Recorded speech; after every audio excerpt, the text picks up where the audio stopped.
السلام عليكم ورحمة الله وبركاته. أنا هقول حاجة بس هي مقصودة يعني.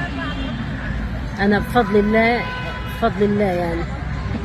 أنا لما مثلا بمسك موضوع بفضل وراه للآخر بإذن الله، وبفضل مع الحالات اللي عندي أو العضوات أو الآنسات أو اللي عايزين الحلال لغاية الآخر. بس المشكلة هنا بقى إن هم بيداروا، يعني لما يحصل زواج أو حاجة زي كده بيداروا. طب بيداروا ليه؟ نفسي أعرف السبب يعني اللي تخليك تداري. يعني أنا جبت لك الفرح لغاية عندك، وجبت لك عريس الهنا، وجبت لك المواصفات اللي أنت عايزاها بالظبط. طب إيه اللي يخليكي تكذبي، أو إيه اللي يخليكي إن أنت تخبي عليا؟ هي مش حالة واحدة بس على فكرة، هو باين عليه.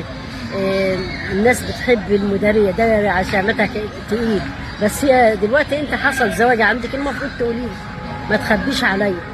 يعني انا ساعدت لك مرة واثنين وعشرة وعشرين وجيتي لما ربنا كرمك وربنا رضاكي احسن رضا خبيتي. طب ليه خبيتي؟ طيب يعني انا هقول ايه؟ هو عامة هو مش غريب، يعني المجتمع اللي بيحصل فيه ده مش غريب جدا. الناس اللي بتأذي جارها، والناس اللي بتقتل، والناس اللي على طول بتخانق بعضيها، والجار اللي بيأذي جاره، والإنسانة اللي بتخون صاحبتها، واللي بتخون جارتها، واللي بتكذب، واللي بيتداري. احنا ايه اللي وصلنا لكده بقى؟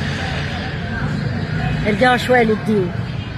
بس انا مش عارفة اقول مسامحة ولا مش مسامحة، بس انا طبعا في حاجة في نفسي يعقوب.